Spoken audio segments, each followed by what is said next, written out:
It is me. Williams, just a little anecdote. I used to go to Kuwait now and again in the preparation of this catalogue, and one anecdote which Nasir said was that members of his family would come round to the house and say, "Oh, you poor man, you're spending too much on your art collection. You can only afford these old carpets with holes in them. Let us throw them away and we will buy you a new set of carpets for your house."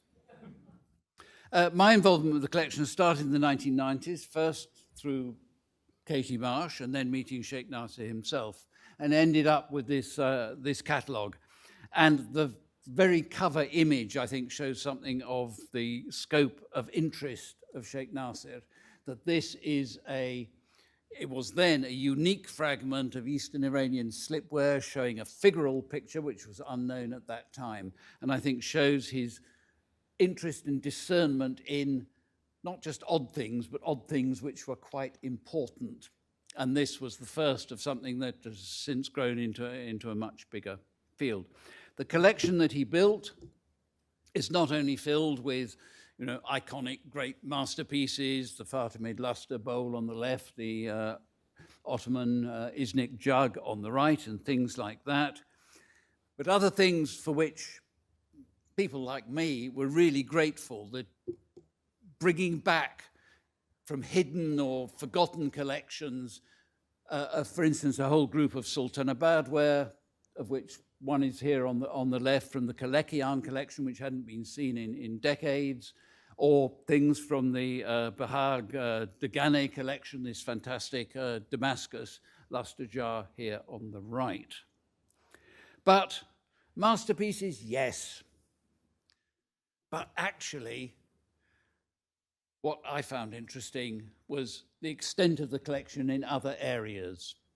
Sherds, here on the right, a group of sherds from Egypt, of things which don't exist in whole pieces generally, and represent a whole area of Islamic pottery that is generally forgotten and not built into the histories which we should be writing, but don't. And the thing that is most terrifying for the museum curator, unglazed ware, which we see here on the left. I love this piece on the left because of its sort of, I think it's a mistake, this splash of grays across it, this sort of modernist flourish, but it was what was the pot underneath, and trying to work out exactly what that was. I wouldn't believe everything you read in the catalogue that I wrote on the unglazed ware.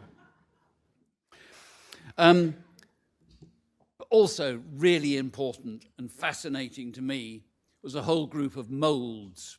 And on the right, there's here of a very extensive collection of little tools made, not for making pottery, but for making molds to make molded pottery. And on the left, a master mold from which the negatives would be taken, in which the final pots would be made. And from this particular mold, there is a known pot in the David collection and one in Copenhagen. Where are you, Kel?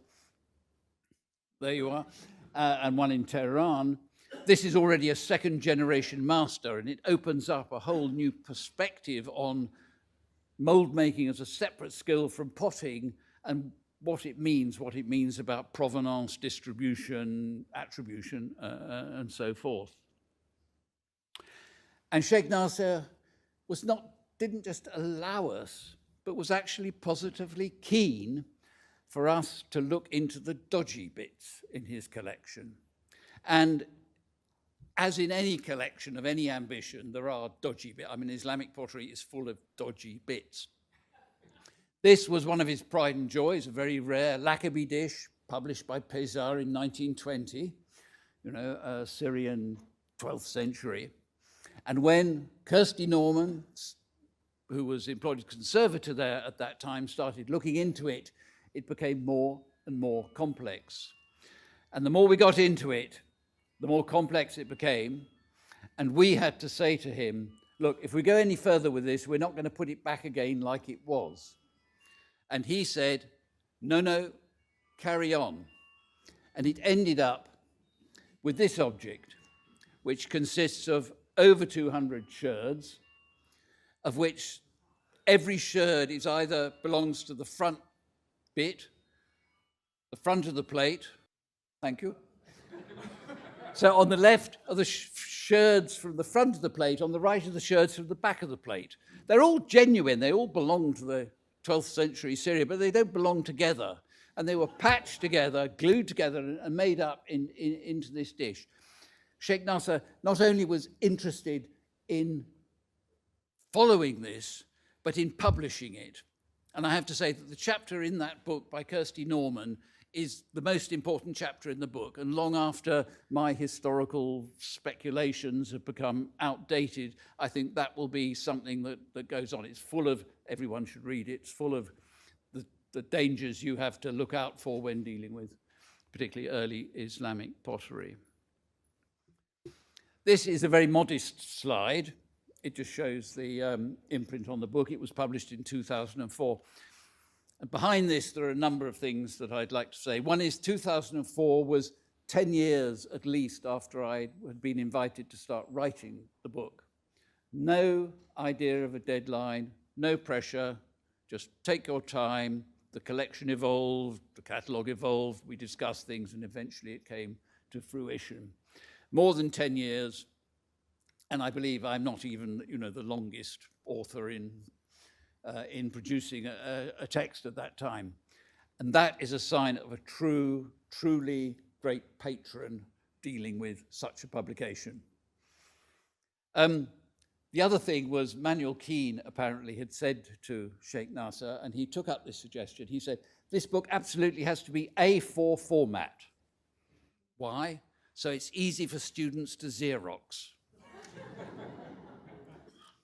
Not only was that actually adopted, but the book was published, the paperback cost under £25 in 2004 for a book of over 500 pages with 600 colour illustrations in it. It was an unheard of price and meant that it could become a handbook for every student. It wasn't a vanity publishing, it was something of real, I hope, at least in the illustrations and Kirsty Norman, of real use to students, and will carry on.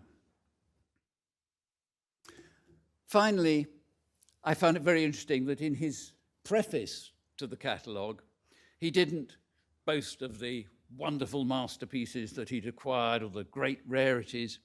He chose this piece, a rather, first sight, modest bit of Iranian inscribed earthenware of what, the 12th or early 13th century. And he says, and I quote here, that he drew a great deal of satisfaction from pieces that were neither courtly nor costly, as exemplified here. And he said of this, that the freedom and sureness of draftsmanship and design would do credit to Picasso. And I think it does as much credit to Sheikh Nasser himself in his discerning eye, his keen interest, which means for me that his collection will be keenly interesting, is keenly interesting now, and will be keenly interesting for years, for generations to come. Thank you.